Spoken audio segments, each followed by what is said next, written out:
I tried going back, and this all started a couple years ago. I got a hint from Dave Link that he had done a little looking, so I looked as well, and then I lost all the paperwork I had, so it was time to dig in and find it again. I know Dave had been looking back in the 30s and had found some information, and then I started to go back even further. And in 27 and 28, as it shows on the top there, I didn't find anything mention of the fire department. There really was no quote fire department, it was just calls that the selectmen actually paid firemen to go out and take care of. Then in 1930, if you actually go to the third page in, you'll see that one. It's a 1930 report, so this actually was in 29. This is the first mention of a fire protection committee. And I knew some money had been given from Miss Jean Simpson towards this. And she did the $730, and then the town paid the $1,986. This was for the, one chemical fire engine. I don't know exactly what that was. Then one fire engine. And there were fire engine supplies and hand chemicals. So that's the first time I saw anything mention of the fire protection committee, fire related. Then after that, you'll find there's a number of instances where it shows that they paid firemen for the calls that they went on, whether it be grass fires, forest fires, barn fires. There are mentions of a number of buildings in here that we can look at as we go down through. On the front page, if you notice, 1932, services for the fire department to the village of Morrisville on July 12th. The city of Newport, July 12th. Village of Hardwick, July 12th. Orleans and Barton as well that same day. The only thing that we can come up with is that was probably the day that the third floor on the general store burned. Mm-hmm. And they were able to save it. What's left is the original structure, but they lost the dance hall that was on the third floor. 1932, what page are you on? The very front page. Oh, you're on where? And so that was actually 1931. This was a town report of 32, so it happened in 31. Which general store was that? Right in the village. Yep. With the post office, same store. Yep. Hey, there was another floor. There was a third floor. There was a third floor. It was a dance hall. Wow. Maybe we can get Emily to go back with us. What did they do for water? They would have come right out of the brook. Help me, folks. This is June Young. We should introduce some of the older folks that have been on the department. But of course, June Young has been with us. Sonny Sweat, then Eddie Williams. They're going to have some better history than us. That building you're talking about there, my grandmother was living up over there with my bird. Okay. And I was about 3 or 4 years old with it. Yeah. But it was somebody, what I was told, somebody started there used to be an elevator running right through to the top, and somebody started a fire down the bottom and it went right up. And their intention was to burn the whole store, but it didn't just the top floors. It was a set fire. There was a set fire. So I was that's the only thing they can think of.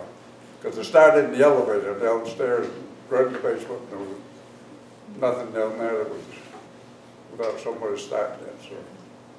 So was it basically a bucket brigade that they had to bring water over, or what did they? No. When you were talking about the chemicals and stuff like that, there used to be a two-wheeled pumper that you pulled by hand, and it went to the river. You could pull it down the river, pump out the river. One of these things where you pump like this? Yeah. Or, yeah? I remember that. You used to pump it by hand? Yeah. There was That was stored right there in the back of the CVS, Craftsbury Village store. We wouldn't do it in there in the field.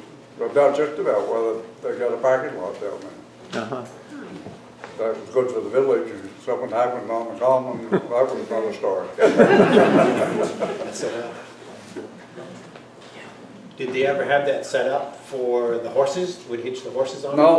No, that was about, well, they got their first gas-powered truck in '35, so that was the engine they had until '35 when they got international.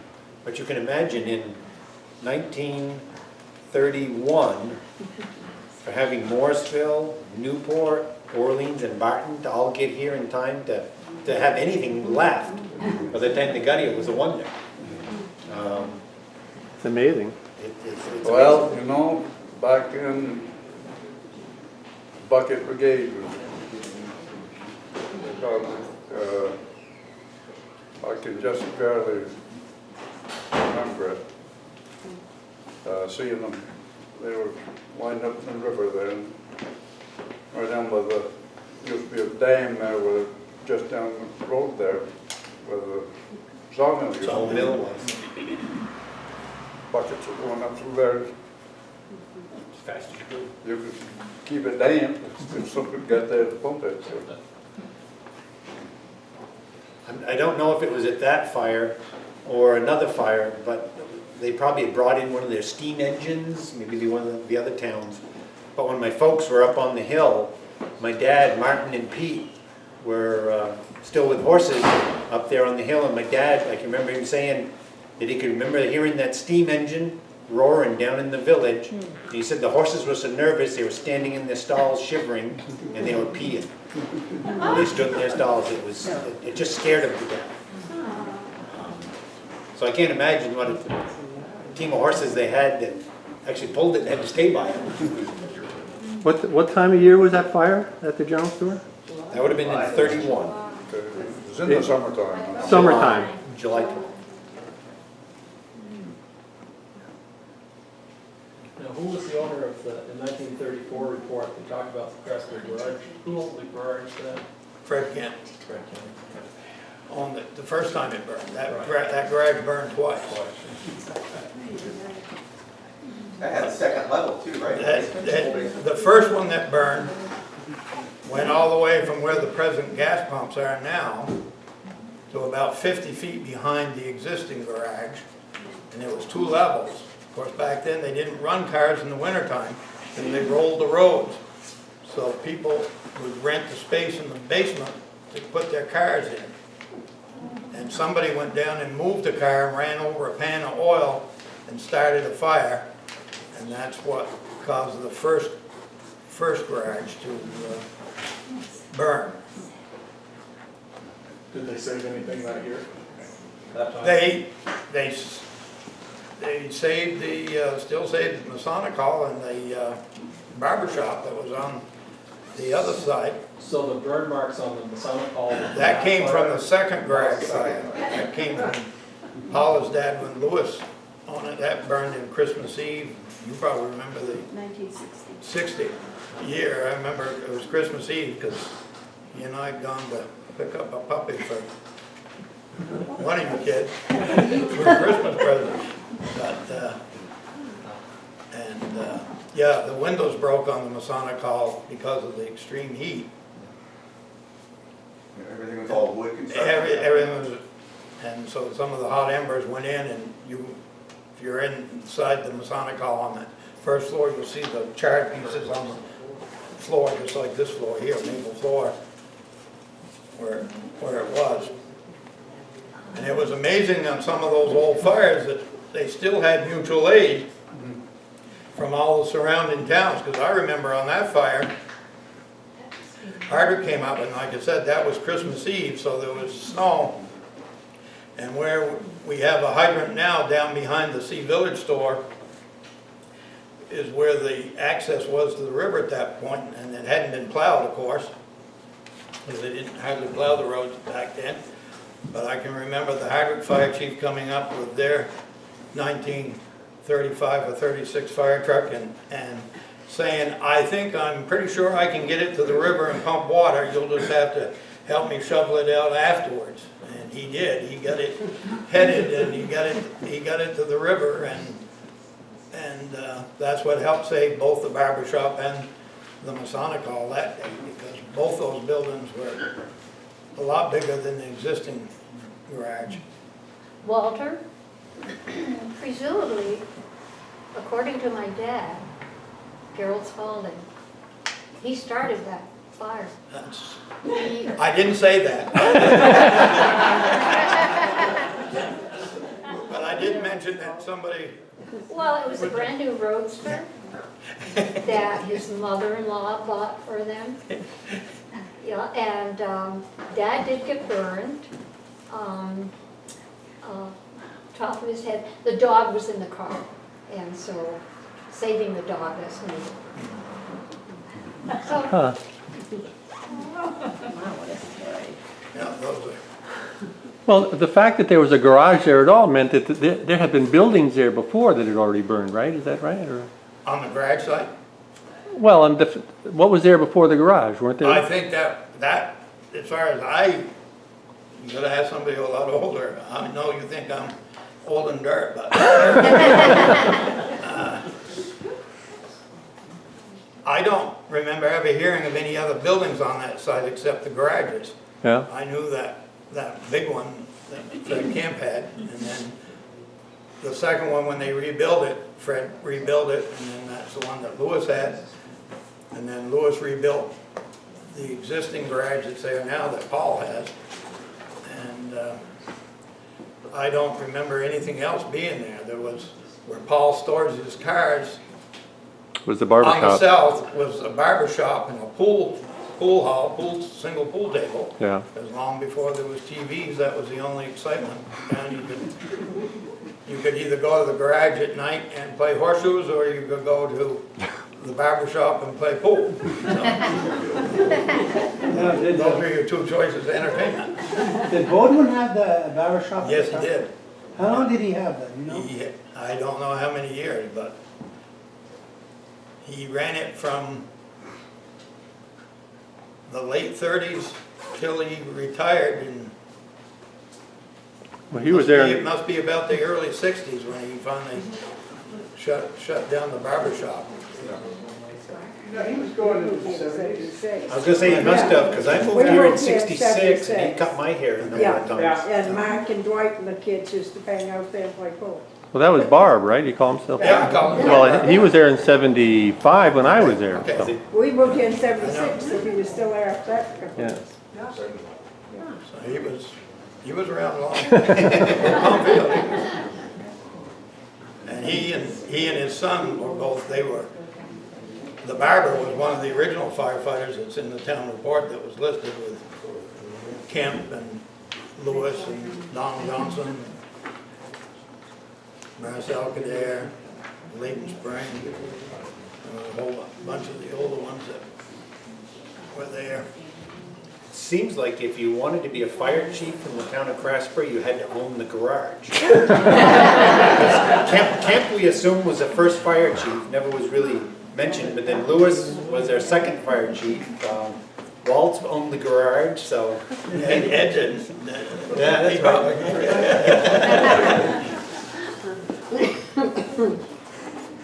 Was that store the biggest fire Craftsbury had in the years?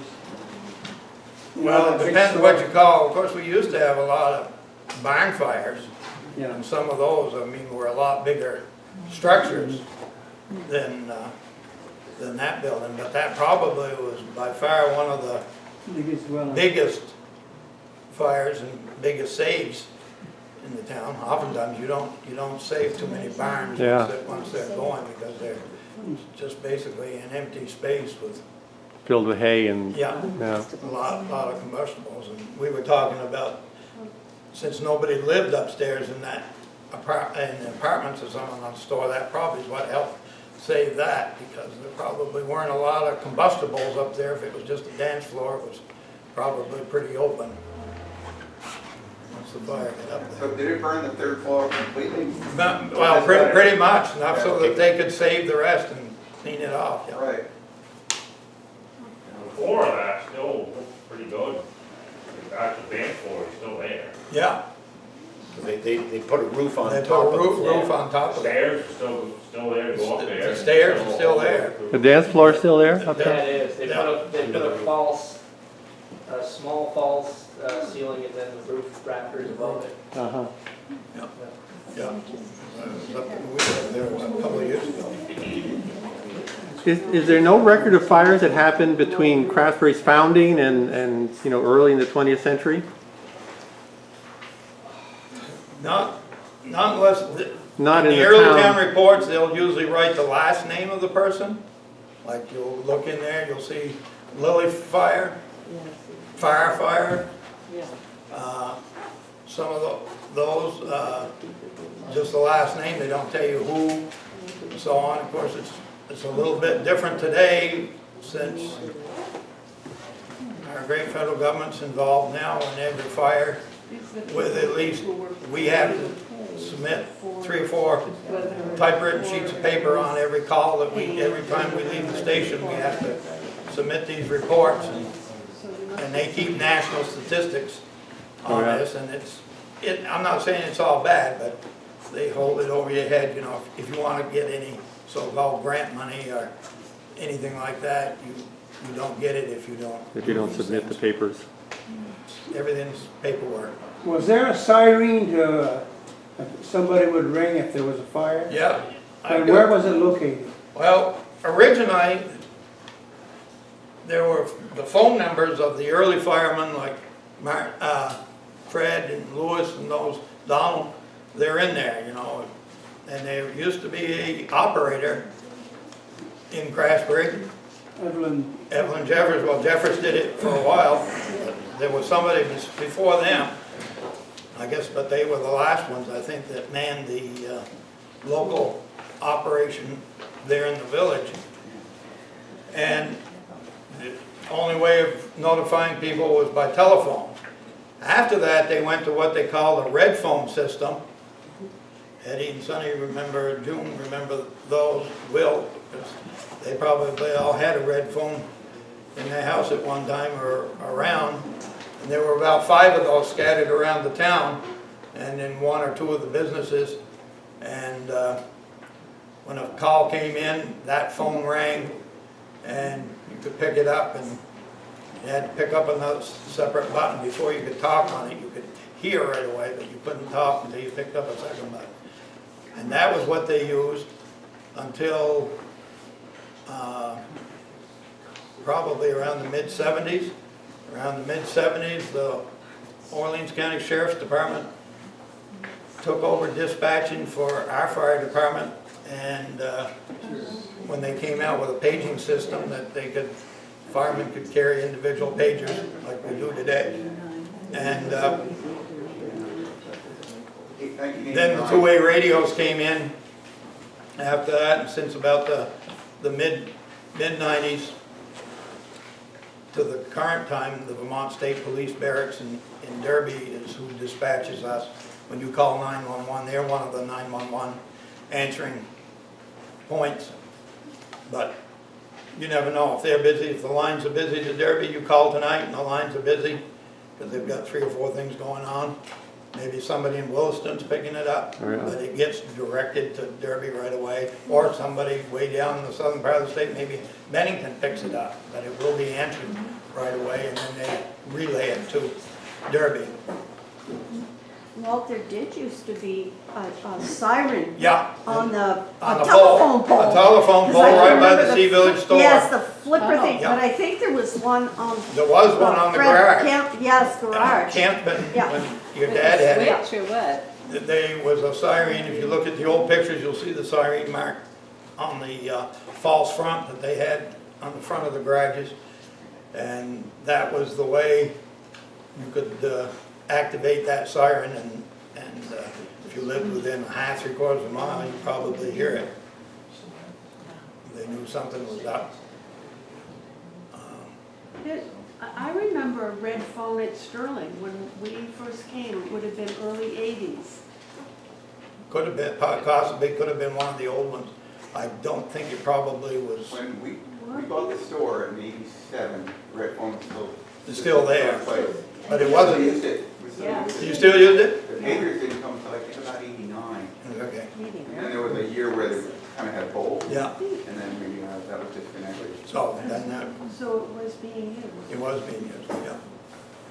They tried to scatter them around. Phone company was pretty cheap back then like they are today. You know, it cost a little money to, they didn't like to put a lot of them out, but it was hard to find places where somebody was gonna be around 24/7, 365 days a year. Right. That's the big thing. But whoever answered the phone then would have a phone tree. Have a phone tree. And I can remember a number of nights getting a phone call from Sandy and say there's a fire at such and such a place, and then you just have to take off and go, and then she goes to the next person to call until she gets down the list and Wow. everybody's been notified. It took a while. It took a long time. Took a while. Where today, 20 guys will get a tone and they're off and running pretty quick. You hit the door all at once. Yeah. I was glad the test tonight came through when it did. You Yeah. would have found out. When they usually did, you would have heard 15 of them, different pagers going off in here. But it happened just before we got here.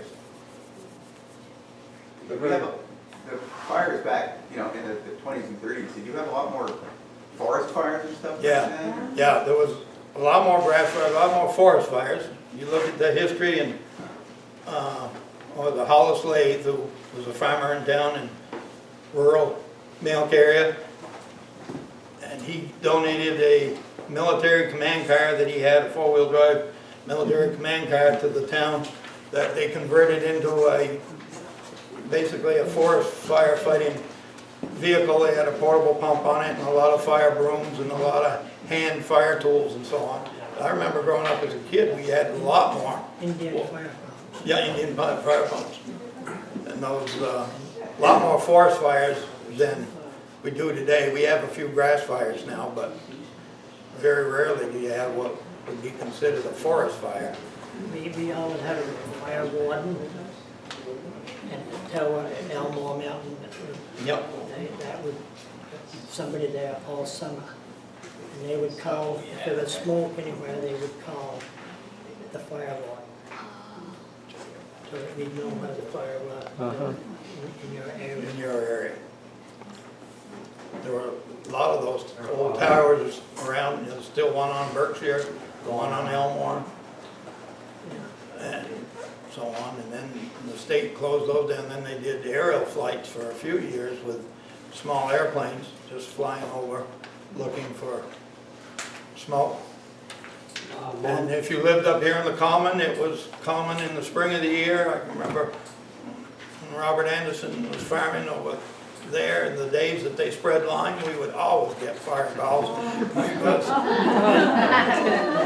it looked like a fire in the valley when the line was kind of hanging close.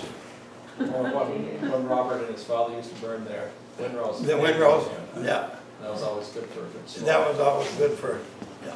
And then farmers did that a lot when they had hay that they couldn't put up. They'd leave it in windrows and just burn the hay in the windrows. Our mom dealt with a fire up on the Judavine Mountain when she was a girl. You recollected that? No, but I remember hearing Yeah. about, yeah, there were some big ones. There was one there, I can remember as a kid, I think the biggest one was over here by Pete Wells's. There was one up there before Route 14 was in there, and it was up and back there. That I remember as a kid. That was. Were they started by lightning or by? Most of them were, because these weren't campgrounds, and Yeah. very few people back then were Yeah. out there. And can you touch a little on a lot of people know, or some people know that the fire department used to do a lot of fundraising through the Finwood contest, banjo contest. Just We're wondering. trying to forget that. We've heard a lot of stories about June's cooking. That's Some of his recipes because- and things. Some of his recipes. Could we take a vote and ask Bruce to leave while we have this discussion? The select board probably wants us to go back and raise all that money again. Moneymaker. But I did, I mean, if you look in the Old Town reports, and June can remember, I know Sonny and Ed, probably Will was too modern, but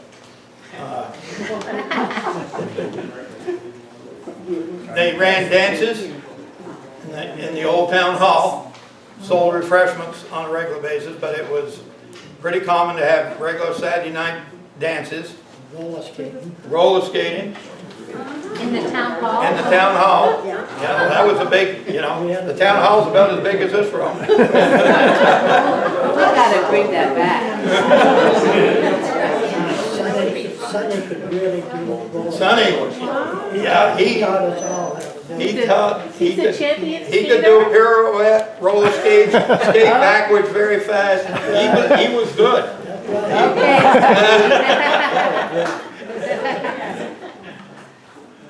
See this. But we've always done like the old home day and so on, but the ones that most people remember were the banjo contest and the fiddlers contest. They both started up here on the common. They were here. In fact, I don't know if the banjo, did the banjo ever move over to the, I don't, Yes, it did. it did for a year or two, but not for very long, but I know, In 1973 or 74, I was coming here as a summer visitor and wrote an article that was in Yankee, in the 73, 74 Yankee. The pictures were taken by Carl Hope, who was the former editor of the Gazette, and it was on the common. yeah, so that was where it started. And, both the contests started, and then the fiddlers contest outgrew the common. It just got to the point where it just was too big, and then they moved it over on the Hatchburg Road, and it really expanded over there. And June, but certainly June was one of our cooks, but I can tell you those days were long and hard. The campers would come in 2 or 3 days ahead of time. You had to put up toilets for them. You had to put up,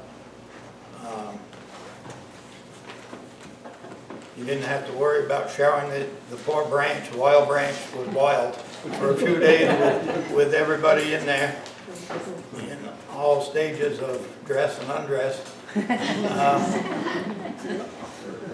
But I can remember the last 4 or 5 years, Paquette still had the chickens up there, and he would bring down 8, 10 cases, 30 dozen cases of eggs the night before. He thought our day wasn't starting early enough, I guess, so that we could cook those eggs and bacon to feed these people. So we would start at 3:30, 4 o'clock in the morning and cook all day long as fast as we could. When we ran out of eggs and bacon, we would go to hamburgers and hot dogs. And yeah, it was very interesting. June would be on one of the grills usually.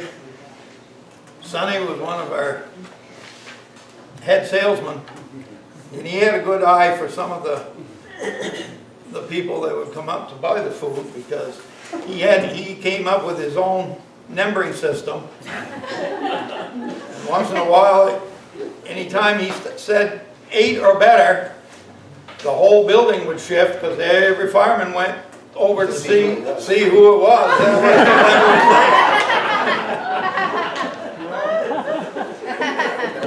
One to 10 scale came out way before its time.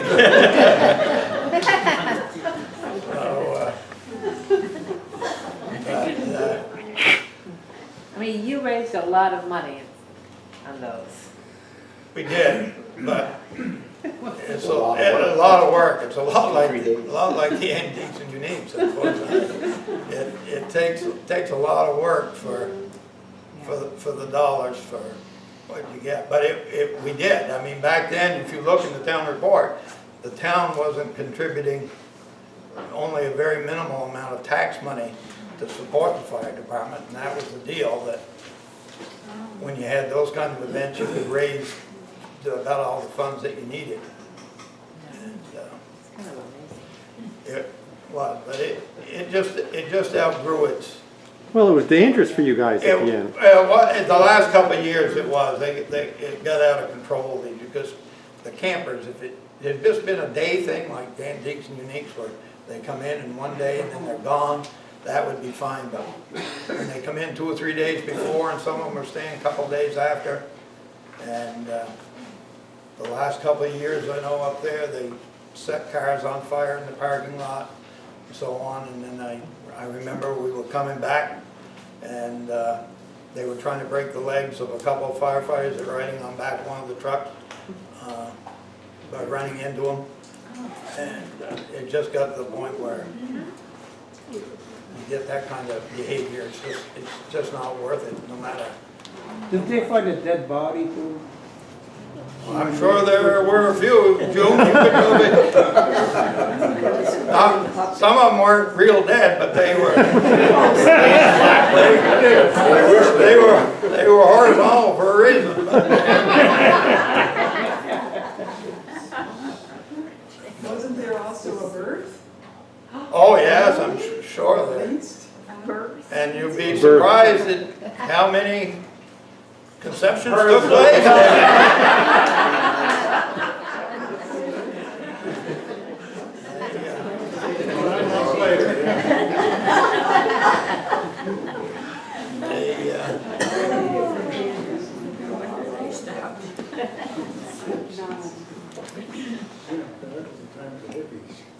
Eddie, I see you've got a notepad there. Do you have some notes? Yes, I do have.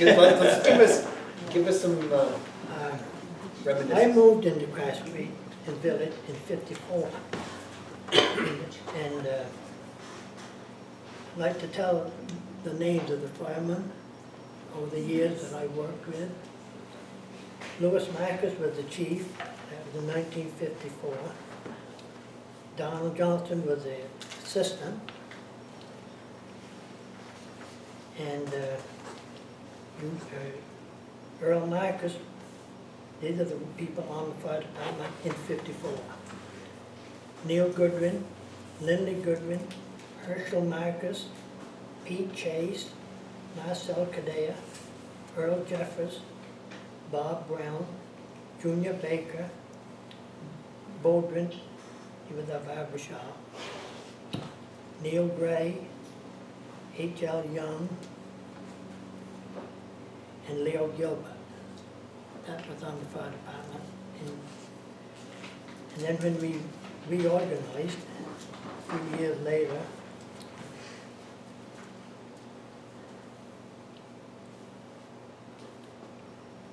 the new